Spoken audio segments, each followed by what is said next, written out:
de retour pour cette troisième partie, donc toujours avec Olivier Rounet, toujours sur Flaubert et la franc-maçonnerie et ce contexte historique particulier du 19e siècle. D'ailleurs, petite précision, parce que tout à l'heure on a parlé justement de l'Algérie dans sa colonisation. Il faut préciser, parce que ça c'est quelque chose, en ce moment il y a beaucoup de mythes, parce qu'on me dit oh, mais il n'y a pas de franc-maçonnerie en islam et tout dans les pays musulmans. Oui. C'est absolument faux. C'est faux. Il y a de la franc-maçonnerie et le Grand Orient arabe existe. Le Grand Orient arabe existe. Tout à fait, tout à fait. D'ailleurs, il y a une photo qui présente, qui est une preuve, donc qui date d'avant-guerre, Ouais. et qui nous montre la preuve, la véracité de ce Grand Orient arabe. C'est une grande loge, c'est la grande loge d'Égypte. Il va nous la montrer, je crois. Il est valé SF, santé, une seconde, il va nous la montrer. Ah si, là, il est grand, on le voit pas, il est derrière l'écran. Elle va passer, mais oui, aujourd'hui, c'est ce que je disais tout à l'heure, en Égypte, ce sont les frères musulmans qui sont fondamentalement associés à ce Grand Orient arabe. Et alors là, on la voit, c'est une photo avant-guerre, alors on voit effectivement qu'on n'a pas affaire à des catholiques ni à des protestants, mais à des musulmans. On voit aussi le roi Farouk. Donc c'est le roi d'Égypte. Le roi d'Égypte. Alors s'il y a une histoire intéressante avec le roi Farouk Ier, c'est que c'est un descendant de Soliman Pacha. Soliman Pacha qui était l'homme le plus puissant du pays. C'est Flaubert qui le dit aussi. D'ailleurs, si vous voulez voir la biographie de Soliman Pacha, il suffit d'aller sur ma chaîne YouTube Gustave Flaubert, et vous verrez la biographie de Soliman Pacha. Et donc Soliman Pacha va se marier avec une famille princière, donc vous aurez le nom de sa femme sur sa biographie qui est présentée sur ma chaîne YouTube. Et dans sa descendance, on va voir le roi Farouk Ier. Ça veut dire que le roi Farouk Ier était à moitié français, égyptien et français. Voilà. Et là, on a... là, on voit bien, là, donc... des frères musulmans en Égypte, donc ce sont des Égyptiens, et qui sont francs-maçons. Alors, il y a un lien très proche avec un rite maçonnique en France qui s'appelle le rite de Memphis-Misraïm, qui a été en quelque sorte initié par Cagliostro, donc ce célèbre Joseph Balsamo, et qui rite unifié par Garibaldi, qui va unifier à la fois Misraïm et Memphis, et qui va créer ce rite de Memphis-Misraïm. Et derrière ça, on a aussi les Coptes, qui... donc les chrétiens d'Orient, il n'y a pas que des musulmans, et qui, en quelque sorte, sont associés aux frères d'Héliopolis. Alors les frères d'Héliopolis, c'est quoi ? C'est Cancelier, c'est Fulcanelli, c'est aussi le mystère des cathédrales, enfin toute l'univers de l'alchimie. De l'alchimie, tout à fait. Voilà. D'accord. Bon au moins, les choses sont claires. Ceux qui ne pensent qu'il n'y avait pas de franc-maçonnerie. Là, il y a une photo, la photo est là, et rend cette idée incontestable, effectivement, il existe. Voilà, et que c'est une franc-maçonnerie, un grand même dans les pays arabes. Voilà. Oui, même en Turquie, partout. Voilà, c'est d'ailleurs un Atatürk bien connu pour être franc-maçon lui-même. Oui. Alors, prendre des questions... des métanotes, on me dit par exemple qui touche les droits d'auteur de Flaubert aujourd'hui quand l'éducation nationale exige que les étudiants achètent ces bouquins. Alors, il n'y a plus de droit d'auteur sur Gustave Flaubert, donc au bout du compte, quand on achète, là c'est dans le domaine public, et donc quand on achète un livre, on paye c'est l'éditeur qui... C'est l'éditeur. C'est l'éditeur. Voilà, tout simplement. Donc... choisissez bien votre éditeur. Après, on me demande, la franc-maçonnerie a toujours été l'église de Satan, ou est-ce encore une bonne chose à la base qui a été pervertie ? Est-ce que c'est vraiment une influence satanique au départ, ou alors ça a été récupéré ? On va prendre un exemple simple. Vous avez une paire de ciseaux. Une paire de ciseaux, c'est un outil. Alors, vous pouvez, avec cette paire de ciseaux, couper un papier ou tuer quelqu'un. Voilà. Donc, effectivement, quand on regarde les rituels initiatiques de l'Église de Satan, les procédés initiatiques sont similaires à la franc-maçonnerie du Grand Orient de France, et d'autres. Hein. Donc, en fait, on s'aperçoit que c'est un outil qui permet l'élargissement du champ de conscience. Et après, c'est utilisé à bon ou à mauvais escient. D'accord. Alors, on me demande si les francs-maçons étaient les héritiers des Templiers. Est-ce qu'on peut faire une correspondance entre justement... Alors, on a parlé tout à l'heure justement des ordres chevaliers. Voilà. La franc-maçonnerie est fondamentalement issue de la chevalerie. Et donc, entre autres, de l'ordre du Temple, hein, et tout particulièrement de la stricte observance templière. Mais elle est issue aussi de toute la doctrine ésotérique chrétienne qui était en quelque sorte transmise à travers les différents ordres de chevalerie qui étaient au service du roi. Donc pour monter à Dagobert, etc. D'accord. Les hospitaliers, voilà. Etc. Les Templiers. Ils étaient très nombreux. Voilà. Et ils étaient tous déjà aussi au départ liés quand même aussi à des activités financières. Ça, tout à fait. Ça, c'est très important. Ça. Et en parlant de la doctrine intellectuelle, hein, cette doctrine est associée au blason. Le blason est fondamentalement un point de singularité de l'enseignement maçonnique. Hein. Donc le blason est associé au nom des grandes familles. Voilà. Alors évidemment la banque, via l'ordre du Temple, est aussi un élément du système. Hein. À l'époque, ça permet les Templiers garder l'argent du pèlerin qui allait à Jérusalem et qui récupère son argent. Ça s'appelle un réseau, ça s'appelle un système social, un concept d'organisation sociale. C'est un moyen de contrôler, de diriger et de mettre en place des idées politiques ou de faciliter telle ou telle chose. Ça aussi, ça. Donc on peut dire que les francs-maçons sont les héritiers un peu des Templiers, ça paraît. On peut dire que effectivement, il y a un héritage templier en maçonnerie. Tout à fait. Oui. Alors on me dit quelle est l'importance historique de la France pour cette organisation ? A-t-elle été un berceau exportateur ou un pays parmi d'autres ? C'est-à-dire, est-ce que la France a été un haut lieu justement de cette franc-maçonnerie qui a permis sa diffusion C'est comme je disais, c'est comme ce que j'ai dit tout à l'heure, c'est un outil qui permet de donner aux dirigeants, donc que ce soit des familles royales, que ce soit un empereur ou que ce soit un président de la République, c'est un outil qui permet de savoir ce qui se passe dans le pays. Hein. C'est un outil qui permet aussi, parce que les informations remontent, de prendre des décisions politiques pour pouvoir faire au mieux, étouffer des révoltes, prendre des initiatives, créer des lois, etc. etc. Hein. Ça sert, c'est un outil. Donc, cet outil a été utilisé sous différents auspices. À une époque, aujourd'hui c'est la franc-maçonnerie, mais hier c'était autre chose. Et c'était aussi Éleusis, c'était aussi différents rites.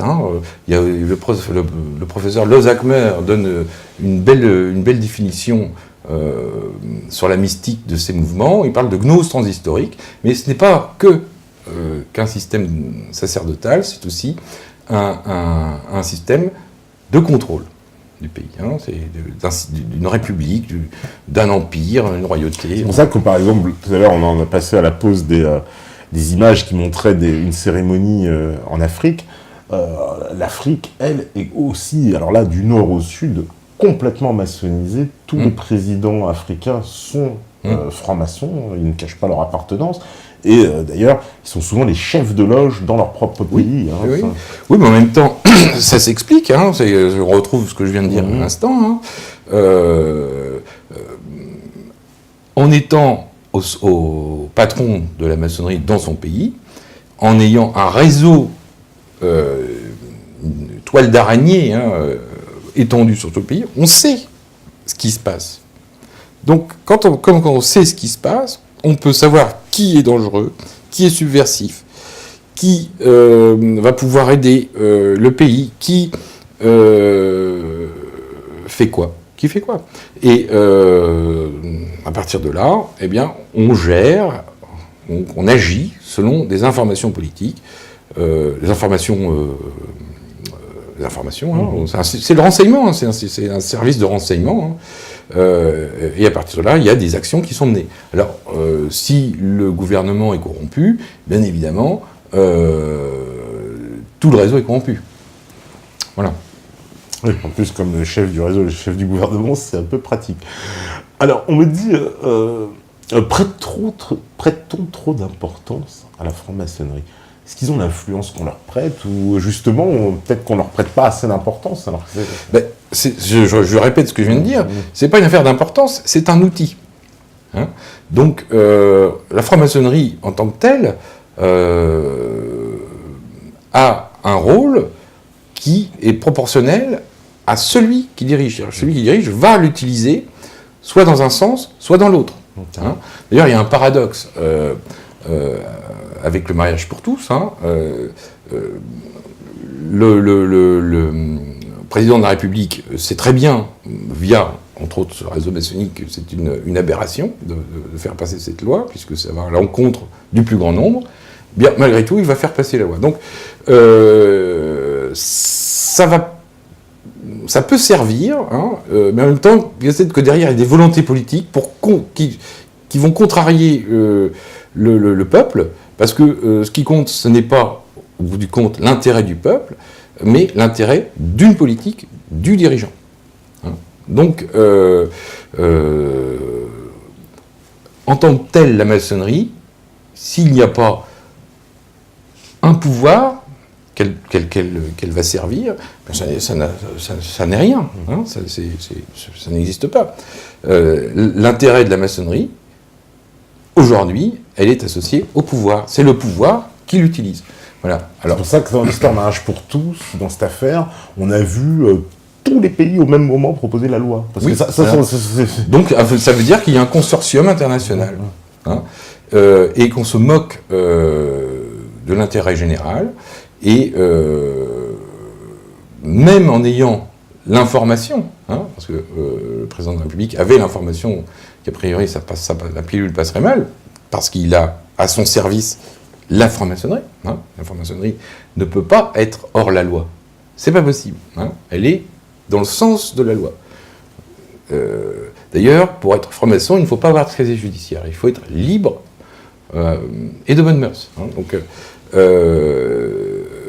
malgré l'information qu'il a eue de l'opposition du peuple quant au passage de cette loi, il l'a quand même fait passer. C'est-à-dire qu'il y a des volontés politiques qui ne sont pas en faveur du plus grand nombre.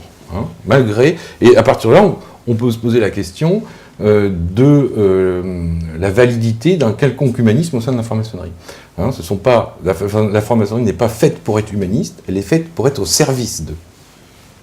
D'accord. C'est un peu ce que nous disait d'ailleurs Thierry Messant, qu'on avait reçu pour parler de la franc-maçonnerie. Il disait que c'était une coquille vide, et c'était tout ce qu'on mettait, voilà, qui dirige, et c'est ça qui allait faire la chose. Il disait la même chose. Alors, on me dit aussi, les Russes ayant récupéré les archives de la franc-maçonnerie qui étaient à Paris lors de la Seconde Guerre mondiale, ceux-ci n'ont pas de secret les concernant qu'ils pourraient utiliser contre eux. Et il met la source. C'est une source France Inter. Voilà. Il y a une franc-maçonnerie russe, hein, c'est toujours le même principe. Mais ils auraient des archives de la franc-maçonnerie qui étaient à Paris pendant la Seconde Guerre mondiale. De toute façon, à partir de là, comme c'est un réseau de renseignement, on peut imaginer qu'ils ont accès à tout. Hein, quand j'ai parlé tout à l'heure de Grossier, hein, qui donne les noms des francs-maçons à la police de Pétain, voilà quoi, hein, parce qu'il n'a pas le droit, en tant que grand maître du Grand Orient, il ne peut pas être hors la loi.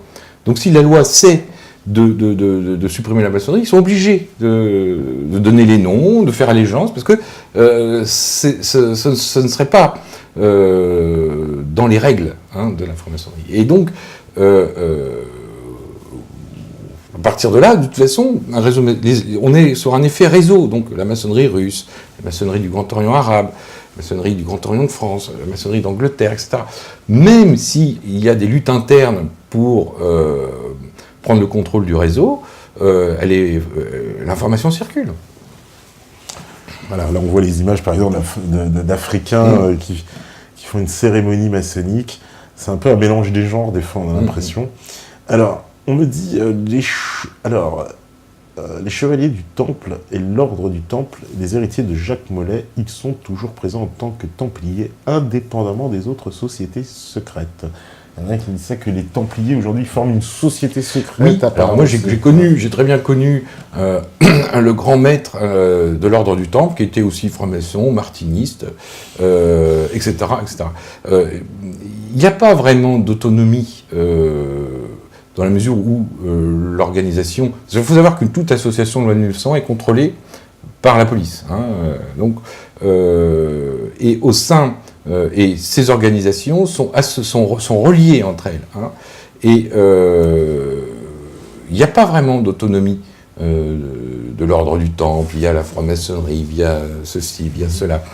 On est dans un effet réseau. C'est comme les réseaux d'affaires. Vous êtes dans le club commercial de votre ville, eh bien, par rapport à l'effet réseau, vous allez le retrouver dans le club commercial qui rayonne un peu plus grand, et puis à partir de là, vous allez le retrouver à Paris, au siècle, entre autres. Il y a un réseau et un effet réseau. Et l'effet réseau, c'est qu'un réseau interpénètre tous les réseaux. Et la franc-maçonnerie, ainsi que différents mouvements annexes, sont liés par l'effet réseau. D'accord. Alors on me dit, tous les grands écrivains dont vous avez parlé, qui s'avèrent être francs-maçons, ne sont-ils pas justement reconnus de nos jours pour leur appartenance à la franc-maçonnerie, alors que d'autres tout aussi talentueux sont tombés dans les oubliettes de l'histoire? Bah, tout à fait, tout à fait. Oui, c'est un peu étonnant, que c'est vrai que c'est quand même les noms principaux, quoi. Je veux dire, quand on cite, de Alexandre Dumas, Chateaubriand, Balzac, Georges Sand, Baudelaire, là, comme on dirait, c'est la crème de la crème, quand même, quoi. Et donc, elle peut avoir raison que, franchement, il y en aurait d'autres, finalement. En fait, je pense que l'œuvre majeure de la lecture française se trouve aujourd'hui dans les manuscrits. C'est-à-dire que celui qui a le flair et qui va commencer à chiner dans les manuscrits va trouver des trésors. Ouais. Alors, on me dit, que pensez-vous de l'intérêt qu'a la franc-maçonnerie pour l'alchimie? Alors, l'origine de la franc-maçonnerie est fondamentalement l'alchimie. L'origine... on ne va pas remonter à l'aube des temps, j'en ai parlé tout à l'heure, c'est les Stuarts. Les Stuarts sont détenteurs d'une connaissance alchimique. D'ailleurs, il y a une série, un film qui a été monté par rapport à cette réalité historique, c'est les Highlanders. Les Highlanders, entre autres, le héros est un Écossais. Ouais, tout à fait. Et donc, c'est inspiré un peu de cette théorie. Donc, l'immortel, c'est quoi? C'est la pierre philosophale, c'est celui qui accède à l'immortalité, celui qui découvre la pierre philosophale. Et effectivement, l'alchimie est associée à la franc-maçonnerie via la médecine, parce que l'alchimie est associée à la médecine. La médecine, c'est quoi? C'est la chirurgie, c'est la pharmacopée, et c'est la magie. Donc ça vient d'Hippocrate. Le serment d'Hippocrate. Et Hippocrate, il a appris la médecine où? Il a appris en Égypte, à Alexandrie. Voilà. Donc, on voit la filiation. Et le point central de la franc-maçonnerie, c'est la médecine, et donc l'alchimie à la base, et la recherche de la pierre philosophale. Voilà. Et c'est pour ça qu'on dit, et ça c'est que ceux qui tiennent les clés de la maçonnerie se comptent sur les doigts de la main. C'est ce que dit Flaubert, 300 ou 400 par siècle. Et que le plus grand nombre est à l'écart, on parle de la franc-maçonnerie, est à l'écart du secret, du réel secret maçonnique. C'est-à-dire que sur 100 maçons, il y en a un. Il y en a un, en fait, qui a une réelle... Et encore, on pourrait peut-être même dire 0,5. C'est une partie infime. Alors, on me dit, que pouvez-vous nous dire sur les liens entre la franc-maçonnerie et la philosophie des Lumières, Alors, c'est très intéressant, parce que le rite de Gustave Flaubert, c'est le rite écossais philosophique. Hein, donc, il y a un lien avec le mot philosophie, sauf que ce lien, via l'alchimie, devient philosophal. Et si on reste de manière puriste, sans faire de politique, via la franc-maçonnerie, on est sur une recherche philosophale et non pas philosophique telle qu'on l'entend aujourd'hui. Alors, sur les philosophes des Lumières, qui faisaient partie pour la plupart de l'élite du pays, il y avait certainement une arrière-pensée politique. Et oui, ça a dû inspirer la franc-maçonnerie. Mais en même temps, à l'époque de Louis XV, le contrôle de la maçonnerie ne voyait pas forcément d'un bon œil les philosophes tels qu'on les entend aujourd'hui. Hein. Et il y a un épisode absolument extraordinaire là-dessus, c'est qu'on voit dans le film Ridicule. Ouais. Et dans Ridicule, à un moment donné, on a ce curé là qui est un peu intrigant, hein, un intrigant, qui à un moment donné fait un discours devant le roi, et le roi, il commet une erreur, le roi se lève, et lui dit « Ah, encore un philosophe !» Et le gars est banni de la cour, parce qu'il a commis une erreur. Et il faut savoir que le roi était franc-maçon. Donc, il y avait des philosophes, tels qu'on l'entend, hein, la philosophie des Lumières, mais le rite monarchiste était le rite écossais philosophique, mais il faut l'entendre de manière philosophale, et non pas philosophique comme on l'entend, comme on entend la philosophie d'aujourd'hui. Ouais. Alors, autre question, alors, bon, celle-là je ne l'ai pas comprise. On me dit les couleurs maçonniques bleu, blanc, rouge sont-elles inspirées des couleurs alchimiques noir, blanc, rouge? Ouais. Alors, il y a un lien, effectivement. Bon, là, on est dans l'hexagramme. Hein, vous avez l'hexagramme, c'est l'étoile de David. Hein, l'hexagramme qui correspond au dodécaèdre. Donc, vous avez l'hexagramme en 2 dimensions, c'est l'étoile de David. C'est une projection que l'on doit matérialiser en 3 dimensions. Effectivement, autour de cet hexagramme, on a toutes les gammes des couleurs. Donc l'alchimie étant de permettre la création de quelque chose, d'une harmonie philosophale, hein, associée aux couleurs, aux sons, au moment. Enfin, c'est toute une science. Hein. Alors oui, il y a un lien entre toutes les couleurs. Hein, et, on est dans les couleurs de l'arc-en-ciel. Alors le bleu, blanc, rouge a ceci de particulier qui est associé au mitraïsme et au lever du soleil jusqu'au coucher. Alors il y a aussi cette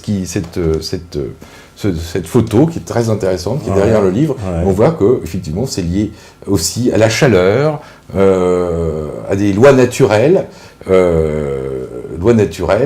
qui touchent tout le monde, hein, et qu'on retrouve effectivement ici sur le costume de Gustave Flaubert. Hein, vous voyez, hein, bleu, blanc, rouge et or. Hein. Là, il nous met la Tour Eiffel. Alors, la Tour Eiffel, alors, la Tour Eiffel, Gustave Eiffel aussi était franc-maçon. Ah bah, est-ce qu'on peut imaginer que la Tour Eiffel, ça symbolise une pyramide? Ah, ça, j'en sais rien.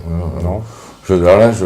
Parce que c'est quand même extraordinaire que les 2 monuments les plus emblématiques pour la France et les États-Unis d'Amérique, c'est la Tour Eiffel et la Statue de la Liberté.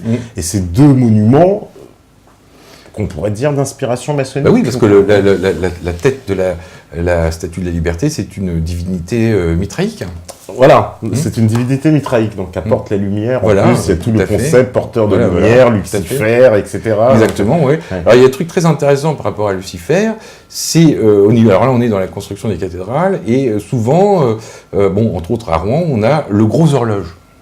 Alors, le gros horloge, c'est quoi? Alors, c'est une espèce de passage, comme ça, un arc.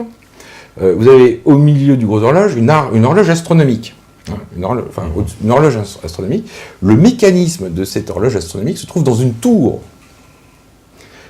Et cette tour est associée à Marie-Madeleine. Alors, au pied de la tour, vous avez une source. Et, évidemment, la tour, dirigé vers le ciel. Bon, ça, Le mécanisme est à l'intérieur de la tour. Alors la tour, c'est Marie-Madeleine, c'est aussi le féminin. Hein. Le royaume souterrain, associé à Lucifer, au porteur de lumière, et le ciel. Et qui va transmettre la bonne nouvelle aux apôtres, via la résurrection du Christ? C'est Marie-Madeleine.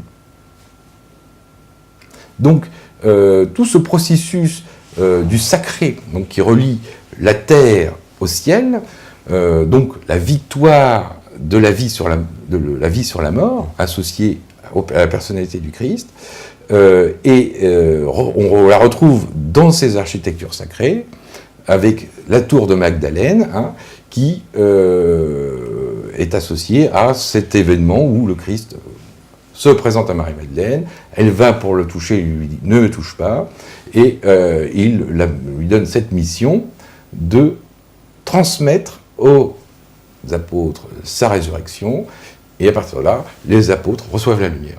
Alors, il faut savoir que la première personne qui va rencontrer le Christ après sa résurrection, c'est sa mère. Hein? Et on retrouve cette idée, d'ailleurs, dans le nom des loges, des premières loges, hein, on ne parlait pas de loge-mère, mais on parlait de mère-loge. Hein, mère-loge. La mère, on la retrouve aussi sur cette tour de Magdalène. Hein, d'où cette idée qu'a priori, il y aurait une mère associée au Christ. Donc là, on retrouve aussi Rennes-le-Château, on retrouve et tout cet univers mystique que Flaubert maîtrisait parfaitement, est associé au féminin. Hein, et on retrouve ça dans les architectures sacrées. Donc Lucifer, maître du monde souterrain, hein, et la victoire sur la mort, et Marie-Madeleine qui est cette personne qui va être le lien entre la bonne nouvelle et la diffusion de cette bonne nouvelle. Donc le Christ sauve le monde en utilisant une femme, la mère. Voilà.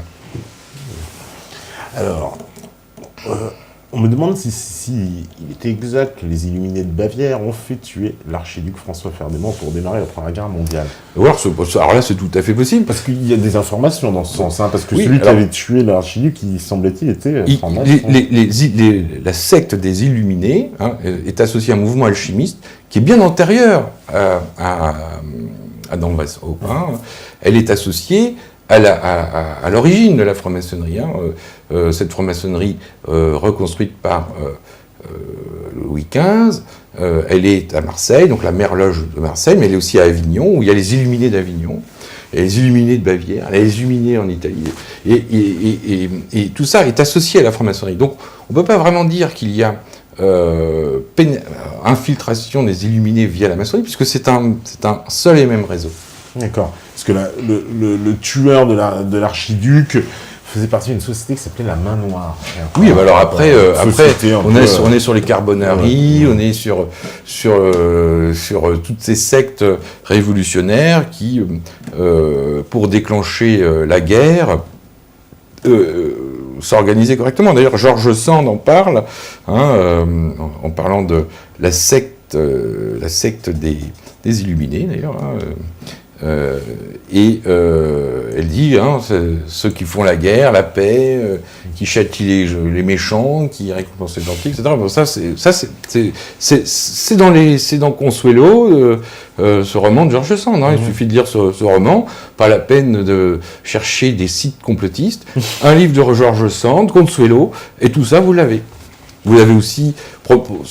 Ça sert à rien de citer des sites complotistes. Il suffit de prendre la littérature française. Alexandre Dumas, Balsamo, George Sand, Consuelo. Déjà, vous avez 2 ouvrages où tout est écrit. Alors, justement, on me demande quels sont les liens entre la franc-maçonnerie et la banque.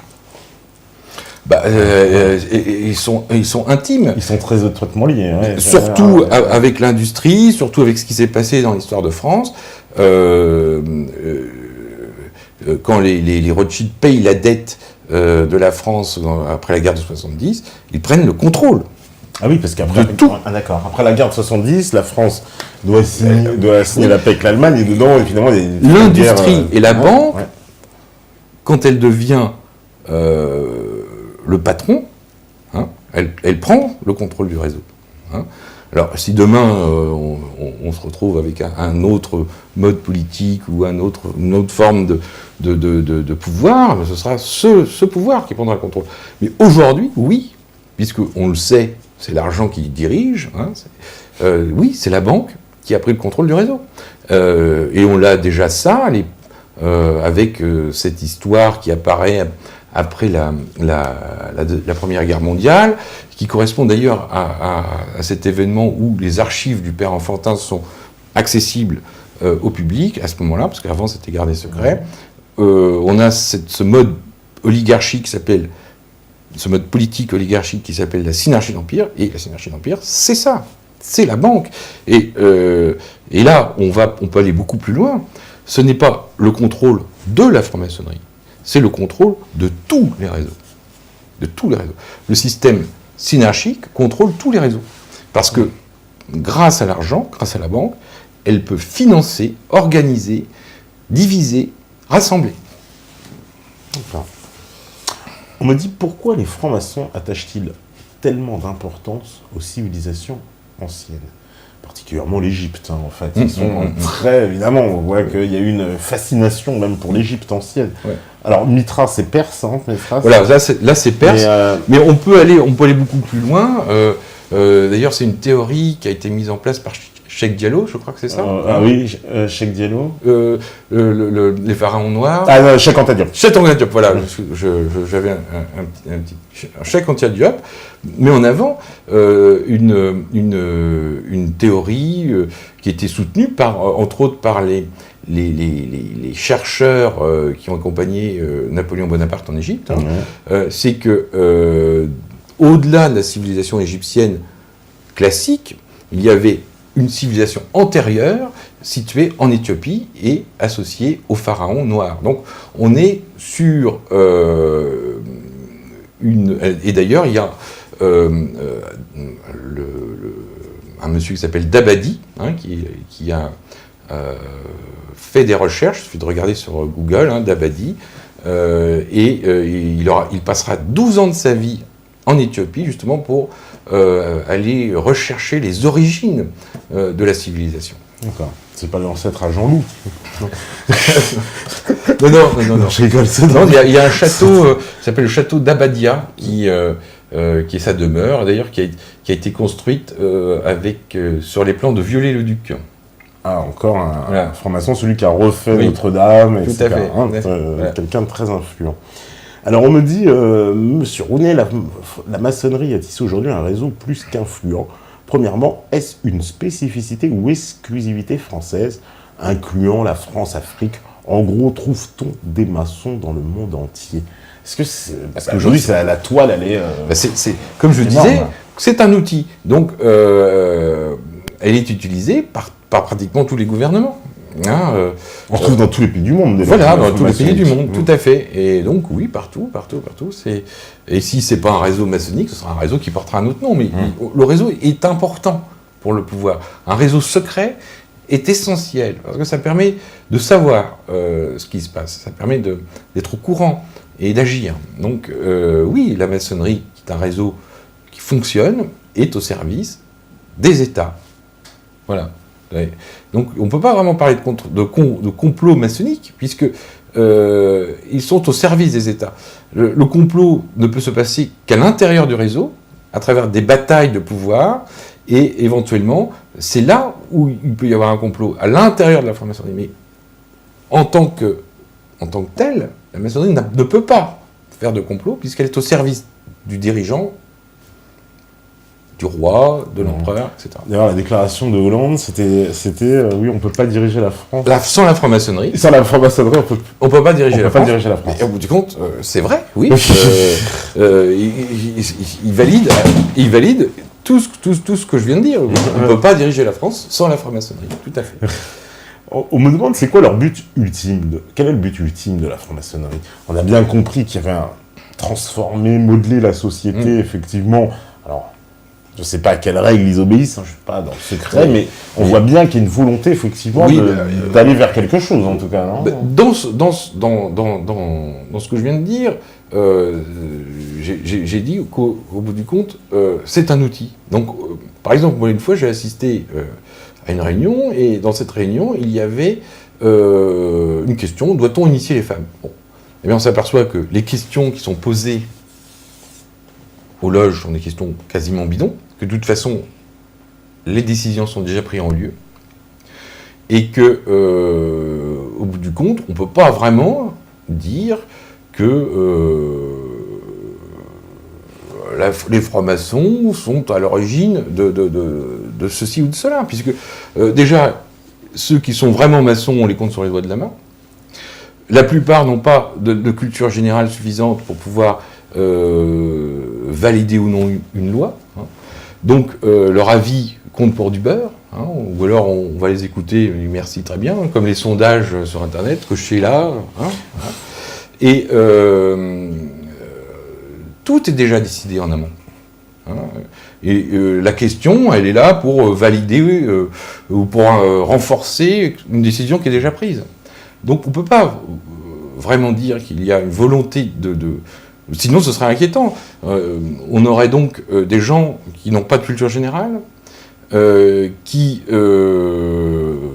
ont un avis à donner en dehors du suffrage universel, hein, et qui influenceraient des lois sans légitimité. Non, c'est tout ça. Si c'est ça, c'est inquiétant, parce qu'au bout du compte, ça autorise l'idée qu'a priori, on est dans un système d'anarchie. Mais non, le système n'est pas fondé sur l'anarchie. Et le maçon de base, il peut donner son avis, mais fondamentalement, ça compte pour du beurre. Parce qu'on voit les lois sont déjà prises. Voilà, parce qu'on voit que les loges sont très actives en matière de proposition de loi, certaines lois... C'est pas les loges, c'est quelques dirigeants. Quelques dirigeants, d'accord. Quelques dirigeants qui vont prendre des décisions et qui vont les faire valider. Hein, et celui qui commence dans une loge à faire du foin, il est dégagé. Hein, donc, les décisions sont déjà prises par une oligarchie. Hein, j'ai expliqué le mécanisme tout à l'heure. Et ceux qui sont autour, dans les différentes loges de France, qui vont donner un avis, s'ils commencent à être un peu trop pervertis ou subversifs, d'ailleurs, c'est simple, hein, vous dites « je fais partie du Front National », eh bien vous ne rentrerez pas au Grand Orient de France. Ah bon? Ils font de la discrimination comme ça? Voilà, il y a une discrimination politique au sein du Grand Orient de France. Parce que toi, il y a des francs-maçons dans le Front National quand même. Oui, mais pas au Grand Orient. Ah d'accord, parce que Maître Collard, c'est oui, connu, tout à fait. Certains... Mais le Grand Orient de France est une fédération du Parti Socialiste. Donc, en tant que le Parti Socialiste, haut et fort, va... on a vu Daniel Keller. Hein, d'ailleurs, un maçon qui fait de la politique n'est pas un vrai maçon. Hein, à la base. Il manifeste dans la... il se lève, il faut voter pour un tel, il faut qu'un tel se retire. Il donne donc des consignes politiques. Ce qui démontre fondamentalement que le Grand Orient de France est une fédération du parti politique, du Parti Socialiste. À propos de Daniel Keller, c'est marrant, c'est qu'il y a quelques mois de ça, je l'ai vu sur une chaîne de télé où il parlait de l'extrême mauvaise image en fait de la franc-maçonnerie auprès des Français, et qu'il comptait lancer un énorme programme pour réhabiliter entre guillemets les francs-maçons dans le cœur des Français. Alors j'ai vu, il y avait des cycles de conférences, des machins, il a prévu tout un tas de choses. Il paraît très actif sur ce côté-là, Daniel Keller. Daniel Keller n'est plus grand maître du Grand Orient de France. Il n'est plus d'aujourd'hui, mais oui, effectivement... Peut-être son projet va tomber à l'eau, du coup, mais bon... non, je pense pas, parce que s'ils sont en perte de vitesse sur le recrutement, ça devient problématique. Hein. Alors, moi, je sais que je l'ai rencontré, Daniel Keller, et alors il s'est passé un truc étonnant. Donc il arrive à Rouen hein, pour parler d'antimaçonnisme, etc. Ah bah, son sujet de prédilection. Voilà. et donc moi j'étais là, il y avait 400 personnes qui étaient là, tout le parti politique était là. Et à la fin, qui veut poser une question? Donc moi évidemment je lève la main, j'étais le seul à lever la main d'ailleurs, tout le monde était timide. Et là je dis voilà, je m'appelle Olivier René, je suis magicien, je ne fais pas de politique, mon métier c'est de faire rire les enfants. J'ai été souvent ennuyé dans mon travail de précipitateur quant à la négociation d'affaires, hein, mais bon, ça m'a plutôt amusé et pas fondamentalement dérangé. Hein, je me suis bien sorti malgré tout. Mais là, je viens de sortir un livre qui s'appelle Gustave Flaubert et le Grand Orient de France, et je ne comprends pas. Pourtant, j'apporte une innovation, une découverte. Mon livre est interdit de vente dans toute la ville, hein, sauf à la librairie d'Hadès, qui est une librairie musulmane. D'ailleurs, je remercie la librairie, j'en profite pour remercier la librairie d'Hadès de vendre mon bouquin encore aujourd'hui, hein, à Rouen. Hein. Et là, stupeur. Donc, il y avait un monsieur, dont je ne citerai pas le nom, qui me connaît bien, et qui dit « Oh, monsieur René, on vous connaît, vous êtes un artiste, vous avez beaucoup d'imagination, fondamentalement, je pense que vous fantasmez. Alors, je ne peux pas le prouver, mais vous fantasmez. Très bien. Bon, je ne sais pas...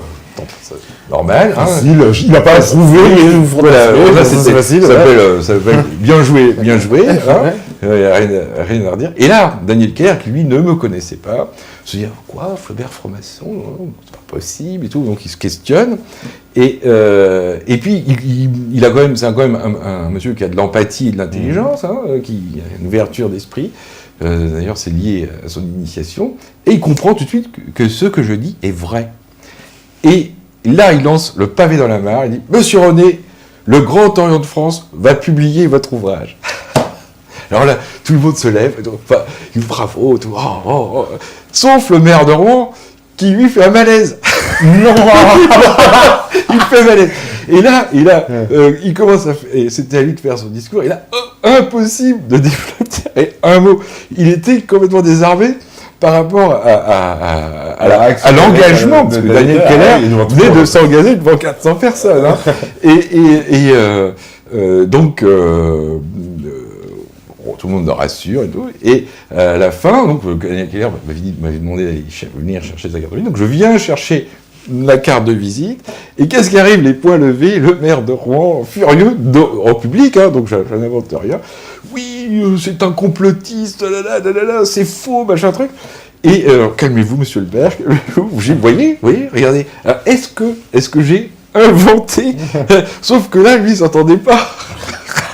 Il voulait me donner sa garde, mais il voulait me dire plus. Je lui ai arraché des mains. En même temps, bon, voilà, donc tout ça est un épisode très drôle lié à la campagne d'antimaçonnisme de Daniel Keller en France, puisque ça s'est terminé à Rouen. Hein, ouais, d'accord. Voilà, c'est un petit épisode rigolo. D'ailleurs, alors ça a été filmé par une chaîne à Rouen, hein, qui a bien évidemment censuré les images et planqué, peut-être même détruites, hein, puisque c'est une chaîne qui est associée au Grand Orient de France. Malheureusement. Encore une fois. Alors, on me dit, Monsieur René, aurait-il des infos sur les liens entre la franc-maçonnerie et les clubs de type Rotary Club, Lions Club, Kiwani Club C'est vrai que ces clubs-là sont souvent accusés d'être liés. On ne peut pas accuser qui que ce soit. On est dans l'effet réseau. C'est-à-dire que vous êtes dans un cercle d'affaires, donc vous avez les cercles d'affaires qui sont autour, et aussi la franc-maçonnerie qui fait partie de tout ça. Donc oui, dans l'effet réseau, hein, c'est un phénomène connu, hein, l'effet réseau. Oui, si vous avez accès à un réseau, vous avez accès à tous les réseaux. Donc il y a une espèce d'endogamie naturelle entre le Lions Club, le Rotary, la franc-maçonnerie, tout ça. Donc c'est pas déclaré, c'est pas forcément évident, mais dans le phénomène qui s'appelle l'effet réseau, vous êtes dans un réseau, vous êtes dans tous les réseaux. D'accord. Et surtout si vous avez les moyens de payer votre cotisation. D'accord. Parce qu'il y a même ça dans les écoles. Hein. Je veux dire, les Lions Club, ils recrutent dans les écoles et tout à fait logique. Alors, on me dit aussi, Bonsoir. Savez-vous si René Guénon avait des liens avec le roi Farouk? Alors, René Guénon a des liens avec l'élite initiatique égyptienne, puisqu'il va finir sa vie là-bas. Et donc, il a des liens, effectivement, avec la maçonnerie du Grand Orient arabe, et surtout la maçonnerie égyptienne, hein, bien sûr. Ah, bon, tous les guénonistes, voilà. Oui, mais en même temps, il a quitté une maçonnerie française pour aller se convertir à l'islam en Égypte. Mais en même temps, il était proche de ce milieu mystique, à la recherche de la pierre philosophale, de cette maçonnerie égyptienne, oui. D'accord. On me demande aussi, Gustave Flaubert a constamment dépeint des idiots. Il décrivait les gens bardés de certitude et fermés à la nuance. De nos jours, Flaubert aurait-il soutenu la dissidence ou le conformisme comme Finkielkraut et consorts? C'est une bonne question, parce que c'est pas évident de répondre. Je ne sais pas. Alors là, franchement, oui, effectivement. Il serait mal dans notre époque quand même. On s'y retranscrit déjà. Ce qui est intéressant, ce qui est intéressant, c'est l'étude d'Henri Guillemin, cet ouvrage absolument magnifique qui est Flaubert devant Dieu. Hein, c'est le titre de son ouvrage, où il parle de cet épisode où dont j'ai parlé tout à l'heure, où il est avec Zola, Maupassant, et où il s'attaque à l'oligarchie. Et s'attaque aux tyrans du XIXe siècle. Ouais. Et on a vu après ce qui s'est passé. Hein. Zola, en protégeant Dreyfus, se fait virer du pays. Maupassant devient fou et Flaubert meurt d'une hémorragie cérébrale. Est-ce que tout cela n'est qu'une... Voilà, là on peut se poser d'autres questions par rapport à tout ça, quoi. En tout cas, elle a été ruinée. Hein, elle a été ruinée. On me demande s'il y a des dirigeants aujourd'hui qui combattent. Quels sont les dirigeants qui combattent le plus farouchement les plans de la franc-maçonnerie, mais est-ce qu'il y a des dirigeants qui ont une posture anti-maçonnique aujourd'hui? Il y en a encore? Il peut y avoir des réseaux, des tentatives de réseaux parallèles, mais tôt ou tard, il y aura forcément des liens. On ne peut pas combattre un réseau par un autre réseau. À un moment donné, il y a toujours la diplomatie qui va se mettre en place et des négociations. Alors, la guerre, ça marche, mais avant la guerre et après la guerre, il y a toujours la diplomatie. Donc, on peut imaginer qu'il peut y avoir des réseaux forts. Donc là, en même temps, je vais citer Civitas, qui, effectivement, met en place un réseau contre la doctrine des sociétés secrètes, qui a un plan fort, mais il faut savoir que au sein du réseau catholique, il y a des francs-maçons associés. Là, on est plus du côté de Collard, d'une franc-maçonnerie associée au rite écossais rectifié et qui défend des doctrines politiques associées au catholicisme. Donc, à un moment donné, même si tout se mélange un peu, Civitas demain prend le pouvoir, il sera obligé, même s'il interdit ses réseaux, de composer avec les catholiques, puisqu'il défend le catholicisme. Hein, il y a une part, on n'a pas trop abordé, bon, on arrive à la fin en plus, mais il y a une part, la part occulte qui est dans la franc-maçonnerie. Comment on peut la définir? Parce que quand on nous dit, par exemple, je prends un exemple, dans une ville, souvent, la franc-maçonnerie a influencé l'architecture, puisqu'on sait... Voilà. C'est pas la franc-maçonnerie qui a... Alors, c'est quoi? C'est les francs... Ah oui, alors c'est-à-dire que les architectes étaient francs-maçons, comment on définit ça? Elle influence l'architecture avec Haussmann, qui... Par exemple. Haussmann se sert de doctrines qui ne sont pas des doctrines maçonniques. On est sur les compagnons... et donc à partir de là, on est sur la construction des cathédrales, mais les cathédrales et l'architecture sacrée, elle n'est pas maçonnique, elle est chrétienne, elle est catholique. D'accord. Haussmann, par exemple, lui, quand il fait Paris... là, on est fondamentalement dans une architecture maçonnique, d'inspiration sacrée. D'accord, voilà, d'inspiration sacrée. D'ailleurs, on a à un moment donné, hein, quand on est devant l'Arc de Triomphe, on voit le soleil descendre au plein milieu. Ouais. Hein, d'ailleurs, il y a une photo, je ne sais pas si on peut la voir, une photo qui nous montre ce moment, et qui nous montre l'influence du sacré, donc de la hiéroastronomie, sur l'architecture astronomique, maçonnique. Maçonnique. Voilà. Parce qu'en plus, alors, pour ce qui est de Paris, parce que c'est pareil, paraît-il, était une ville incroyable de symboles maçonniques, mais bon, suffit de les voir, mais on a quand même l'Arc du Carrousel, la pyramide du Louvre, Arc du Carrousel, Arc de Triomphe, Arche de la Défense, en espèce de grande ligne comme ça. Alors, semble-t-il, cette ligne... il y aurait comment on appelle ça, le soleil qui aussi, traverse. Oui, c'est accessoire du soleil, hein, tout à fait. Et là, on est sur la base de cette architecture parisienne est associée à Haussmann. Hein, d'ailleurs, sur la rue Murillo, rue Murillo à Paris, hein, on a au 9 de la rue Murillo, rue où a habité Flaubert d'ailleurs, un symbole maçonnique sur le fronton de cet immeuble. Le 9, c'est 90 degrés, le 9, c'est associé à l'angle, hein, et on retrouve, oui, effectivement, dans ces magnifiques immeubles haussmanniens, des symboles maçonniques un peu partout. Alors, je prends une dernière question. On me dit, la société Fabienne est-elle affiliée à la franc-maçonnerie ? Je ne connais pas la société Fabienne. D'accord, une des nombreuses sociétés. On me demande qu'est-ce que vous pensez du transhumanisme ? C'est une aberration. C'est une aberration dans la mesure... il y aura toujours des particularités de l'être humain. Il y aura toujours des particularités. Mais dans le fait, si on reste dans le concept naturel de la survie de l'espèce, le fait de mettre ça en avant est en quelque sorte une démarche suicidaire, puisque l'espèce est en danger. Qui est à la base de la survie de l'espèce, c'est la famille. Hein. S'il n'y a plus de famille, si les garçons sont des filles et les filles sont des garçons, si le mariage qui est une doctrine sacerdotale est un mot qu'on met à la poubelle, on se retrouve avec des aberrations que paieront les générations futures. C'est pas nous qui paierons la facture, mais les générations futures paieront lourdement ces imbécilités. Parce qu'il y a une volonté de ça sur le transhumanisme, c'est vrai de nous imposer ça c'est une à travers les films, à travers... Voilà. C'est une imbécilité dangereuse pour la survie de l'espèce.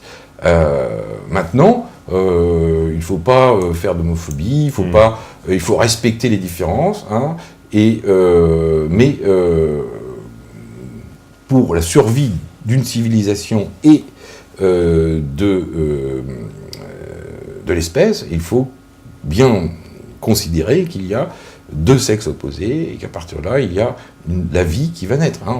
Si on commence à faire de l'insémination artificielle, on va rentrer dans un mode de parthénogénèse ou d'absurdité biologique et on va se retrouver avec des monstres. Et ce ne sera pas nous, hein, ce sera les générations futures. Voilà. Et on me parle aussi du Bnei Brit. Alors le Bnei Brit, c'est la franc-maçonnerie juive. Oui. Ils ont une influence plus que les autres ou non? C'est pareil, réseau. C'est un réseau. Hein. Il y a la franc-maçonnerie juive, il y a la franc-maçonnerie arabe, hein, le Grand Orient arabe, il y a la franc-maçonnerie française, il y a la franc-maçonnerie X, il y a la franc-maçonnerie Y. Mais tout le monde travaille ensemble, c'est ça en fait. Il y a un effet réseau. Convergence. Et d'ailleurs, on peut retrouver des paradoxes, parce qu'il y a aussi des francs-maçonneries d'extrême droite, hein, il y a des francs-maçonneries d'extrême gauche, et dans l'effet réseau, ils peuvent se retrouver ensemble. C'est ça qui est rigolo. Ouais, Mélenchon, Marine Le Pen à la voilà, exactement. Ce sera le beau cadeau des francs-maçons, en tout cas.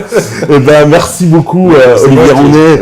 Voilà le livre, je rappelle, donc il est en vente partout. En plus, il y a... Alors, il n'est pas en vente partout, il est en vente sur Amazon.fr. Hein. Là, on peut le retrouver.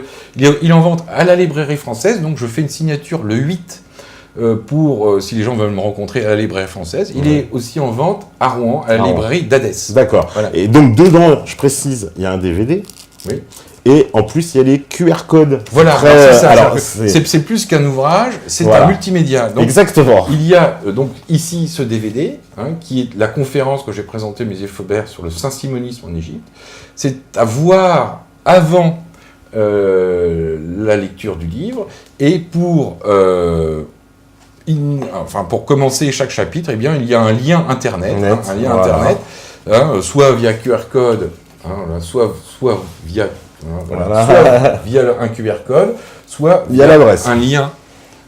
Et le film va aider à la compréhension, du texte, aider ou apporter une information complémentaire. Voilà. Donc c'est plus qu'un livre. C'est un nouveau livre. C'est un nouveau genre de livre, on va dire. Voilà. Ouais. Donc avec de l'internet, Voilà. DVD, etc. Il y a de l'image animée quoi dans le livre. Voilà, tout à fait. Et ben merci beaucoup. C'est très gentil de m'accueillir. D'ailleurs, je précise, il y a 3 volumes, ça c'est le premier. C'est Alors ça voilà, qu'il il y aura même 4 volumes. Il y en aura même 4 au bout. Le premier, c'est Gustave Flaubert, le Grand Tour de France. Le deuxième, c'est le Voyage en Égypte de Gustave Flaubert. Le troisième, c'est l'enfance l'enfance initiatique de Gustave Flaubert. Et le cinquième, c'est Gustave Flaubert et la religion des Égyptiens, où je montre, je mets en avant un document qui donne les clés du culte de Mitra. Voilà. Et ben encore l'occasion de se revoir. En tout cas, merci beaucoup. Merci à vous. Au revoir à tous les métanautes. Au revoir à la régie. Au revoir à tout le monde qui nous regarde.